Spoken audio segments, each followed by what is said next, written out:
साथियों, जीवन के विविध विषयों को मैं सोचता रहता हूँ। ऐसे में मैं सोचता हूँ कि अगर रात में अचानक 2 बजे हमारा बच्चा बीमार हो जाए, हम बीमार हो जाएं,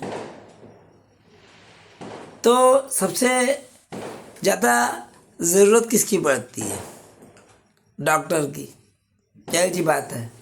और सभी जानते हैं डॉक्टर को धरती पर भगवान कहा जाता है। अक्सर हम देखते हैं सेकंडों के अंतर पर आदमी की मौत हो जाती है और सही समय पर अगर डॉक्टर के पास पहुंच जाता है तो ज़िंदगी को बचा लेते हैं। साथियों, आज मेरे साथ हैं डॉक्टर रामशरण। आज मैं इनसे बात करता हूं क्योंकि इनसे मैं मिलने विशेष रूप से आया। कारण ये था कि आज जो दौर चल रहा है, जो मेरा व्यक्तिगत अनुभव है कि किसी भी डॉक्टर के पास जाते हैं तो जनरली फीस 600-800 रुपये फीस होती है। उसके बाद वो जांच वाच होती है और कुछ दवाएं होती हैं, तो अमूमन जो है 3-4 हज़ार रुपये लग जाता है। लेकिन अभी भी ऐसे डॉक्टर हैं तो धरती पर भगवान है और निस्वार्थ भाव से समाज की सेवा कर रहे हैं। डॉक्टर रामशरण, मैं हूँ लखनऊ में दुबग्गा इलाके में। डॉक्टर साहब, आपका स्वागत है मेरे चैनल पर। Thank you. डॉक्टर साहब, ये बताइए कब से आप ये मेडिकल का जो दवा खाना है, और आपके साथ एक वो भी है नर्सिंग होम भी ना?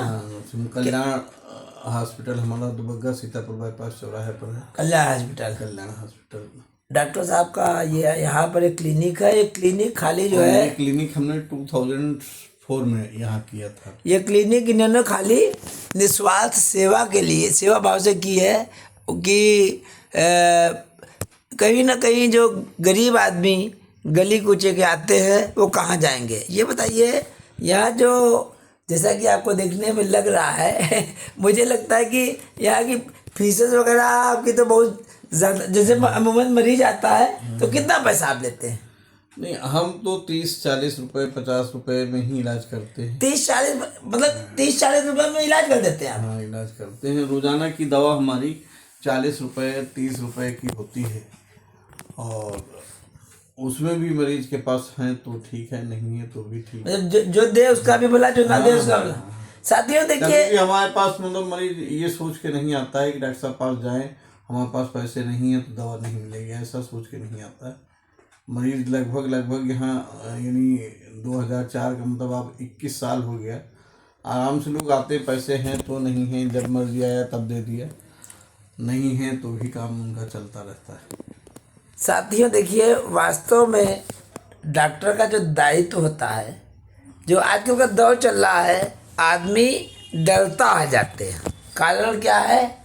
जेब कितना पैसा खर्चा आ जाएगा और लोगों के घर मकान सब बिक जाते हैं।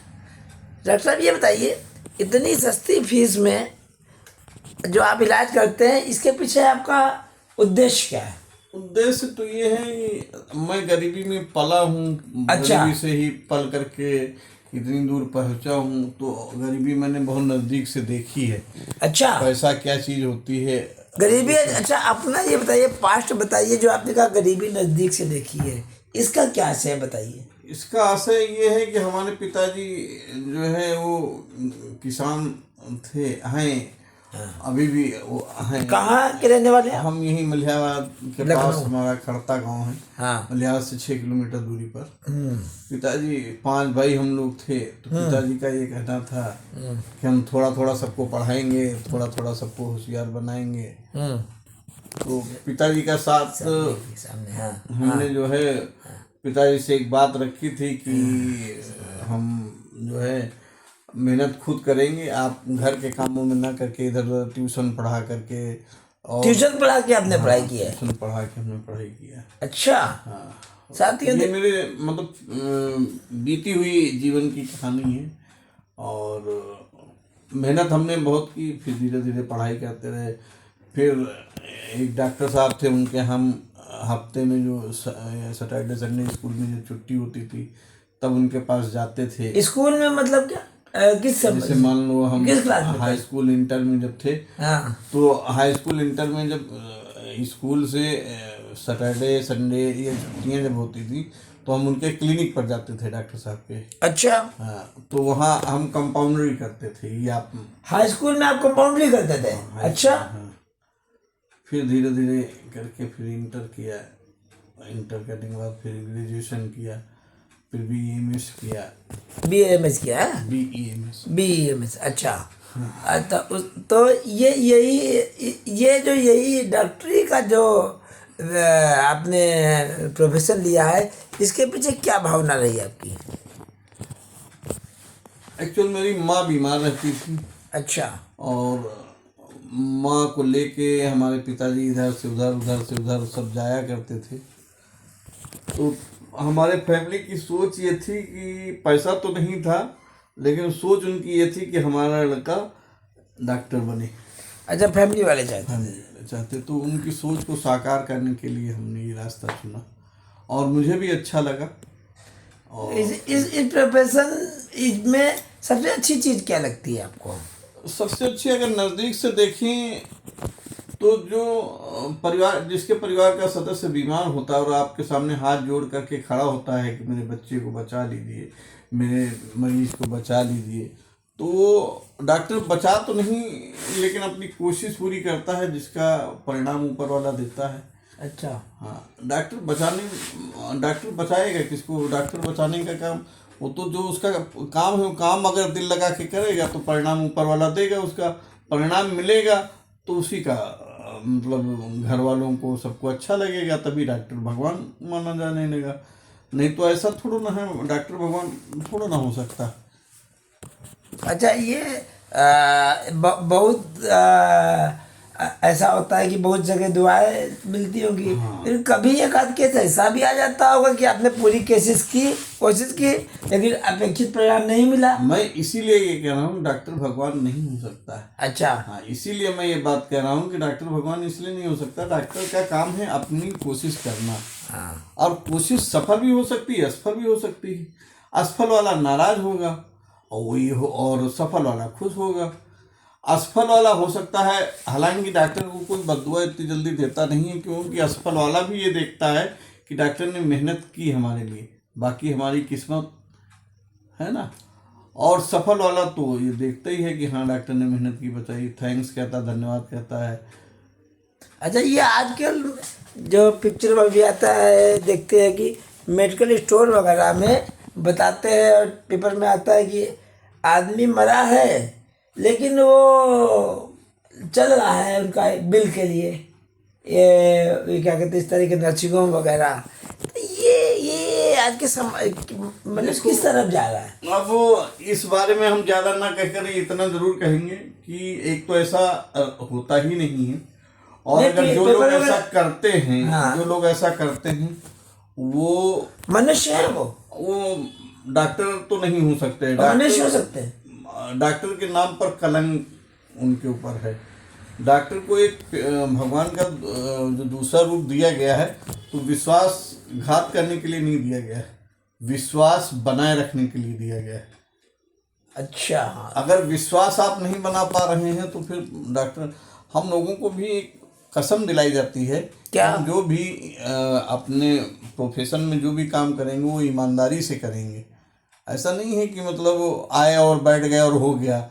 इसमें भी एक ओथ दिलाई जाती है जो कि ये सिद्ध करती है कि हाँ, आप यहाँ से निकलने के बाद आप फील्ड में जब भी लोगों के बीच बैठेंगे जा कर के, तो पूरी ईमानदारी से अपने प्रोफेशन को आगे बढ़ाएंगे।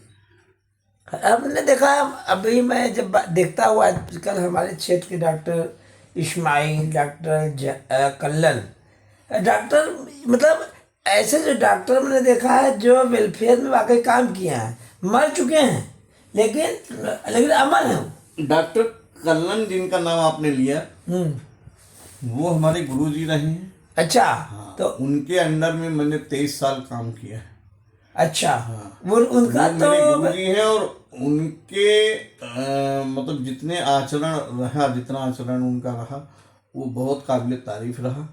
और उनके अंदर क्या अच्छी बात देखी आपने उनके डॉक्टर? अंदर भी वही बातें थी कि उनके यहाँ गरीब अमीर सबका इलाज था। पैसे हैं तो इलाज, नहीं है तो इलाज। और वो किसी को रोते हुए देखना नहीं चाहते थे, इसलिए कि मरीज भर्ती हुआ, अगर उसके पास नहीं 1000, 1500, 2000, 10,000 बिल बना, और तो वो मतलब रो करके पैसे अगर देता था तो वो उनको नहीं पसंद था। उनका ये सीधे सीधे कहना था कि तुम जाओ अपने बच्चों को खिलाओ पिलाओ, और हमें ज़रूरत नहीं, देखिए है ना। तो और उसी का अनुसरण करते हुए मैंने भी ये ठाना है, मैं भी ये चाहता हूँ कि हमारे सामने कोई रो करके, कोई गिड़गिड़ा करके पैसे न दे, किसी का मतलब अहित ना हो। अहित ना हो। हमारे पक्ष में जो है वो आ जाए, बस मुझे ज़्यादा नहीं चाहिए। साथियों, आज बात हो रही है डॉक्टर राम सरन से, जो आज की डेट में 30 रुपये 40 रुपये फीस लेकर काम करते हैं और सेवा भावना से काम करते हैं साथियों। तो बाकी आज की डेट में जैसे ये जो है आदमी खुश नहीं है, तो मेंटली परेशान बहुत है, उलझन बहुत है। और हर आदमी को देखो तो डायबिटीज, ब्लड प्रेशर, इस तरीके की चीज़ें हैं। तो जीवन शैली इसके बारे में तो मैं ये कहूँगा कि आजकल का खान पान जो है वो सही नहीं है। दूसरा, लोग शारीरिक एक्सरसाइज करते नहीं है, शारीरिक जो थकावट लाना चाहिए वो थकावट आती नहीं है। और सबसे जो आजकल फास्ट फूड, जंक, ये सब जो भोजन चला है, ये शरीर के लिए बहुत हानिकारक है, इससे बचें। और अपने स्वास्थ्य को अच्छा बनाए रखने के लिए मॉर्निंग वॉक, सुबह अगर 1 घंटे का वॉक किया जाए हाँ, तो इससे कुछ फर्क पड़ता है? बिल्कुल फर्क पड़ेगा। हाँ? बिल्कुल फर्क पड़ेगा। अच्छा। शाइनिंग, चेहरे पे शाइनिंग आएगी, शरीर स्ट्रांग होगा, रोगों से लड़ने की क्षमता रहेगी, बनेगी। डॉक्टर साहब, आप अपना मोबाइल नंबर वगैरह लोगों को बता दें, जैसे कोई आपसे मदद लेना चाहे कैसे क्या ले सकता है? हमारी क्लिनिक यहाँ सीते बिहार कॉलोनी में, उसके पास दुष्यंत बिहार कॉलोनी है, इसमें सरन क्लिनिक करके मेरी क्लिनिक है। मैं doctor Ram Saran. Mobile number मेरा 9454 7205 83 18 18 68 54, ये मेरा मोबाइल नंबर है। और सुझाव के तौर पे, जैसे आपने कभी बात कही कि लोग सुखी नहीं, तो मैंने बहुत पहले, जब मैं जूनियर क्लास में था, तो एक लेसन था, ईर्ष्या तू न गई मेरे मन से, ईर्ष्या तू न गई मेरे मन से। तो ईर्ष्या का भेदभाव हटा करके कम सोचें, ज़्यादा सोचने की ज़रूरत नहीं। बस ऊपर वाले से, गॉड से यही प्रार्थना करें कि हमको उतना मिले कि जितनी आवश्यकता हमें हो, वो हमारे सारे खर्च चलें, पूरे हो जाएं, और हम किसी के कर्जदार ना हों। मतलब हाँ, हमारे बच्चों की पढ़ाई और ये सब आसानी से होती रहे, हम किसी के कर्जदार ना हो। ज़्यादा मुझे नहीं चाहिए, ऐसी सोच बना करके आगे चलें तो टेंशन भी कम होगा और सब कुछ आसानी से होता रहेगा। साथियों, मैं बात कर रहा हूँ डॉक्टर राम सरन से। और डॉक्टर साहब, आपका बहुत बहुत धन्यवाद, आपने बहुमूल्य समय दिया। फिर ऐसे ही आपसे मिलता रहूँगा। आपके लिए बहुत बहुत धन्यवाद, आपने समय निकाला और हमसे गुफ्तगू किया, इसके लिए बहुत बहुत धन्यवाद आपको।